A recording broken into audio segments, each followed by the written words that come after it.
ابۍ دا اوښکې دا زما په زړه باندې چېرته جوړېږي او نه به ستاسو په زړونو جوړېږي.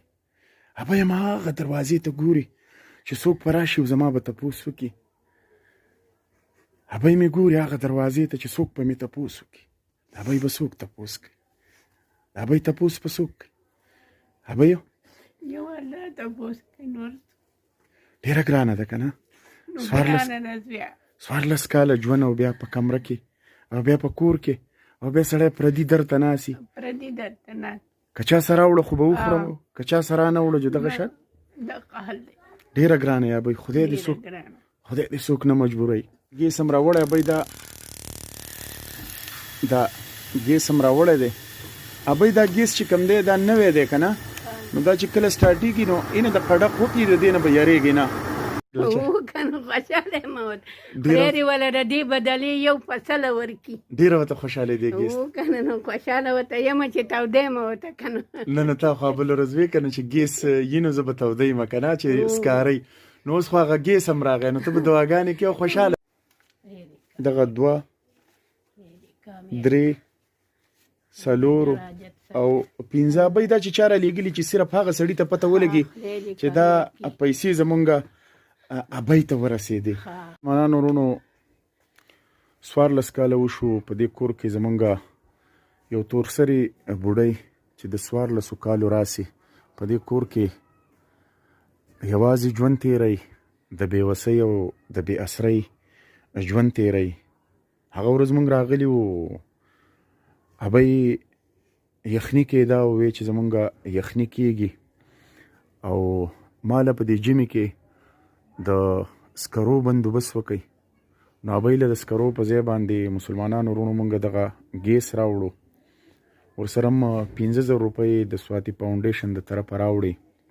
زمونږ چې کوم مینوال دي، زمونږ چې کوم ملګري دي، هغوی زمونږ سره په دې کې ښېګړه کوي او د هغوی په وساطت باندې مونږ دغه شان په یتیمانانو، کونډو او بېوسه خلکو پسې ګرځو. مسلمانانو وروڼو دا وګورئ، دا 14 کاله وشو چې دا تورسرې په دې کور کې په دې جونګړه کې پاتې کېږي. او 14 کاله ډېر غټ عمر دی.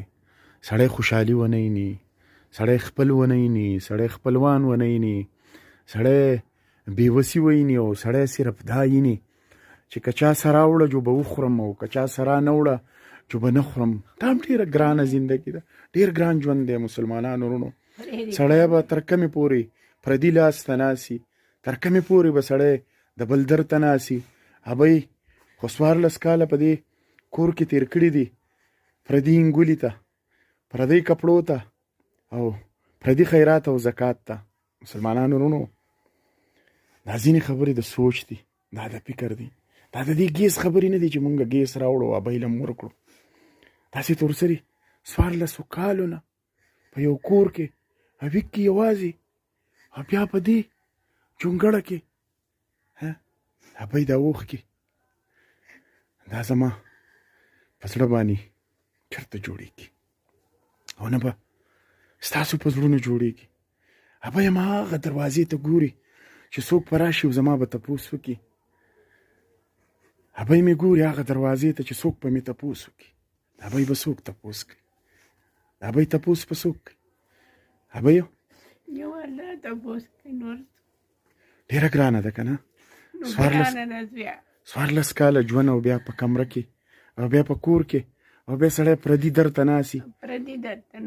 که چا سره وړه خو به وخورم، که چا سره نه وړه جو دغه شان ډېره ګرانه یې ابۍ. خدای دې څوک نه مجبوروي. ابۍ ډېره مجبور یم ابۍ. ستا خو به هم نوي جامو ته زړه کېږي که نه؟ نه نه ایسته مېړه نه کېږي چې روغ صورت وي. خدای دې کامیاب کا، خدای م کامیاب کا، خدای دې درنه د دې درجې درکړي. ابۍ وایي هېڅ ته مې زړه نه کېږي. مسلمانانو پوهېږئ که نه؟ هېڅ ته زړه نه کېږي. ابۍ مې هېڅ ته زړه نه کېږي. مسلمانانو وروڼو تاسو پوهېږئ ابۍ نه غواړي، کپړې نه غواړي، نوی کور نه غواړي، نه نه نه هېڅ نه غواړي. تاسو پوهېږئ که نه چې ابۍ هېڅ نه غواړي. مسلمانانو وروڼو لږ بیدار شئ او په خپل چم ګاونډ کې داسې تورسري او بیا خپلې میاندې هر سړی اسره کوي او د دې دا غټې غټې اوښکې ما اسره کوي. مسلمانانو دا اسره کوي. د بېوسه خلکو مرسته وکړئ. مونږ خو راغلي یو د فاونډیشن د طرفه 15,000 روپۍ هم وله ورکړې وو. یخني کېده نو مونږ وله دغه ګیس راوړو، ګیس هم وله ورکړو. خو 14 کاله ژوند په دې کوډله کې بغیر بچو نه، بغیر خپلو خپلوانو نه، او بیا په دې یخنۍ کې یوازې سړی ناست دروازې ته به ګوري چې څوک به راشي، څوک په چا څه کوي. ځان له هر سړی ناست دی، هر سړی ځان له ناست دی، هیټر ته ناست دی، هغه په چا څه کوي. دا به که یخني کېږي دی که نه. هر سړی په خېټه موړ دی، په هبۍ څه کوي، لوږه دې پې تېرېږي که نه. هبیو خدای شته، خدای شته، ته جاړه ما بی، خدای شته او خدای به ستا ثواب کوي او خدای پیدا کړي. دا دومره عمر تیر شو، د دې بدلې دې الله درکړي. دا باقي به هم تیر شي ابیو، دا باقي به هم تیر شي. خدای دې زمونږ اخرت ښایسته کړي. جاړه ما بی، انشاءالله مونږ به کوشش کوو چې مونږ راځو، بار بار راځو ستا خواله، او انشاءالله ستا د خوراک څښاک به هم بندوبست کوو. ته جاړه مو، زمونږ دعاګانې کوو ملګرو ته. حزب الله صاحب ستا سره دغه 15,000 روپۍ مرسته کړې ده او زمونږ اذان د طرفه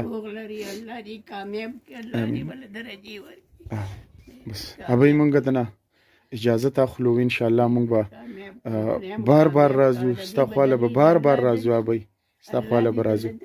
امین امین. بار بار به راځو. خو اذان په نوم باندې یادوه، اذان نوم یې دی، بیمار دی، هغه ته دعا کوو. حزب الله دی او زمونږ ټولو مسافرو ته دعاګانې کوئ.